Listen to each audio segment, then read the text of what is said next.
நண்பா எல்லாம் எப்படி இருக்கீங்க? இதே போல் புகை மூட்டத்தோடு எரியக்கூடிய சாதாரண ஒரு விறகு அடுப்பை ஒரு டர்போ ஸ்டவ்வாக இதே போல் எரியறதை போல் நம்ம கன்வெர்ட் பண்ண போகிறோம்.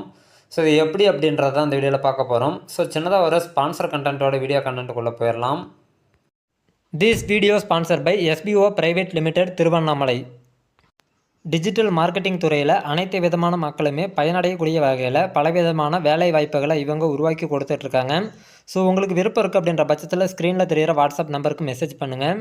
ஸ்கிப் பண்ணாதீங்க. பெரிய தப்பு. தினம் 300 ரூபாய் சம்பாதிக்க அரிய வாய்ப்பு. இன்ஸ்டாகிராம், ஃபேஸ்புக் பயன்படுத்த தெரிந்தால் போதும் content post and content publishing மூலமா தினம் 300 ரூபாய் சம்பாதிக்கலாம். இந்த வேலை செய்ய 5 நிமிடம் போதும். Work training support, group communication support, all language customer live chat support, முக்கியமா சொந்தமா ஒரு பிசினஸ் ஸ்டார்ட் பண்ற அளவுக்கு உங்களால கற்றுக்கொள்ளவும் முடியும், சம்பாதிக்கவும் முடியும். இந்த வேலை வாய்ப்பு வழங்குவது 5 வருடத்திற்கு மேல ரன் ஆகிட்டு இருக்க நம்ம தமிழ்நாட்டு company school of business organisation private limited. மேலும் விவரங்களுக்கு டிஸ்கிரிப்ஷன்ல கொடுத்திருக்க நம்பருக்கு வாட்ஸ்அப் பண்ணுங்க. Hashtag plus videos posted here are for educational purpose only and none of you should attempt to watch it and will never take any responsibility for it. நண்பா இப்படி சாதாரணமாக எரியக்கூடிய விறகடுப்பு பார்த்தீங்கன்னா சில நேரம் நல்லா எரியும், சில நேரம் நமுத்துக்கிட்டு புகையாக தள்ளிட்டு இருக்கும். ஸோ அந்தமாரி நேரத்தில் பார்த்தீங்க அப்படின்னா இதே போல் ஒரு டர்போ ஸ்டவ்வுக்கு ரெடி பண்ணுறதுக்கு ஒரு 12 வோல்ட் அடாப்டரும் டிசி ஃபேனும் இருந்தால் போதுமானது. இதை வந்துட்டு பலவிதமான மெத்தடில் செய்ய முடியும். இப்போ நான் சொல்லக்கூடிய மெத்தடில் பார்த்தீங்கன்னா நீங்கள் வந்துட்டு கரண்ட் இருந்தாலும் எரிய விடலாம், கரண்ட் இல்லைனாலும் நார்மலாகவே ஒர்க் ஆகும். ஸோ இப்போ தெரியக்கூடிய பைப் லைன் பார்த்தீங்க அப்படின்னா அடுப்போட சென்டர் பகுதியில் வர மாதிரி வச்சுட்டேன். இந்த மோட்டர் பார்த்தீங்கன்னா 12 வோல்ட் டிசி மோட்ரு. இது வந்துட்டு மோட்ரு 200 ரூபா முன்ன பின்ன தான் வரும். இது வந்துட்டு 3 இன்ச்சு மோட்ரு. இது வந்துட்டு 3 இன்ச்சு டிசி மோட்ரு. இந்த மோட்டர் பார்த்தீங்கன்னா இப்போ நான் கிட்டத்தட்ட 2 வருஷமாக பயன்படுத்திட்டு இருக்கேன். சார்ஜர் அடாப்டர் இன்னும் அடிக்கடி மாற்றிருக்கேன். இப்போ இதுக்கான சார்ஜருக்கான அடாப்டர் பவரை பார்த்துக்கோங்க. சண்டரெட்டு, ஏர்டெல் இதே போல் டிஸ்க்கு யூஸ் பண்ணக்கூடிய ஒரு சாதாரண அடாப்டர் தான். உங்கள்கிட்ட பழைய சார்ஜர் அடாப்டர் இருக்குது அப்படின்னா கூட 12 வோல்ட்டில் இருந்தால் பயன்படுத்திக்கிங்க. இது பார்த்தீங்கன்னா நான் ஃபேன் நான் ரன் பண்ணி காட்டுறேன் எப்படி ரன் ஆகுது அப்படின்றத பாருங்கள். பார்க்குறதுக்கு காற்று வந்துட்டு ஒரு மீடியமான காற்று வர மாதிரி தான் இருக்கும். பட் இதுவே நமக்கு நார்மலாக டர்போ ஸ்டவ் எரியறதுக்கு போதுமானதாக இருக்கும். இதை விட நம்ம ப்ளோயரில் எல்லாமே அதை ரெடி பண்ணலாம். அதில் ரெடி பண்ணும்போது நமக்கான ப்ரெஷர் வந்துட்டு ரொம்பவே கூடுதலாக இருக்கும். ஸோ அதோட ஏர் ஃப்ளோ அதிகமாக இருக்கிறதுனால அடுப்புகள் வந்துட்டு வெடிக்கிறது இதே போல் சம்பவங்கள் நடக்கும். ஸோ இப்போ நீங்கள் நார்மலாக இதே போல் சின்ன மோட்டரை வச்சு டிசி மோட்டரை வச்சு நீங்கள் ரன் பண்ணுறீங்க அப்படின்ற பட்சத்தில் பொழுதுனிக்கு ரன் பண்ணால் கூட கரண்ட் பில் வராது. இப்போ பார்த்தீங்கன்னா நம்ம மோட்டரை இறங்கியாச்சு. இப்போ வந்துட்டு டர்போ ஸ்டவ் ஆன் பண்ணும்போது இதோட ஃப்ளேம் எப்படி இருக்குது அப்படின்றத பாருங்கள். நார்மலாக வந்துட்டு நமுத்துட்டு எரிஞ்ச அடுப்பு தான் இது.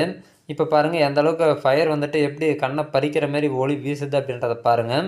இப்போ இதுக்கான சவுண்டின்னு உங்களுக்கு ஆன் பண்ணி காட்டுறேன். ரெண்டுத்துக்கு டிஃப்ரென்ஸ் ஃப்ளேமோட சவுண்ட்லேயே உங்களுக்கு தெரிஞ்சிடும் எந்த அளவுக்கு எரியுது அப்படின்றது.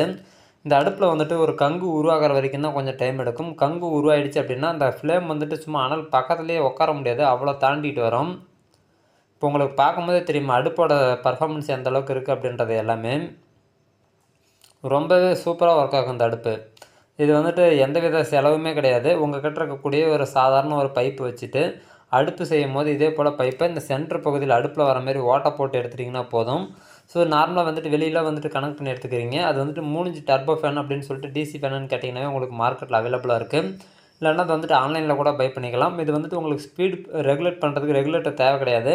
வேணுன்ற பட்சத்தில் நீங்கள் ஸ்பீடை ரெகுலேட் பண்ணுற மாதிரி ரெகுலேட்டர் கூட பயன்படுத்தலாம். நான் பயன்படுத்தின வரைக்கும் ரெகுலேட்டர் எனக்கு தேவைப்படலை. ரெகுலேட்டர் பயன்படுத்தும் போது ஒரு சில பிரச்சனைகள் இருக்குது. ரெகுலேட்டர் பார்த்திங்க அப்படின்னா நம்ம வந்துட்டு நம்ம ஓனாக ரெடி பண்ணியிருந்தோம்.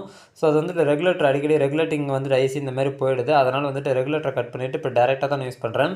வேணும்னா ஆன் பண்ணிப்பேன், வேணான்னா ஆஃப் பண்ணிப்பேன். ஃபேன் நல்லபடியாக ஒர்க் ஆகுது. இப்போ பாருங்கள் நான் கொஞ்சம் நேரம் மியூட் பண்ணிடுறேன் நான் பேசாமல். இப்போ வந்துட்டு நார்மலாக எரியக்கூடியதெல்லாம் உங்களுக்கு ஷோ பண்ணுறேன்.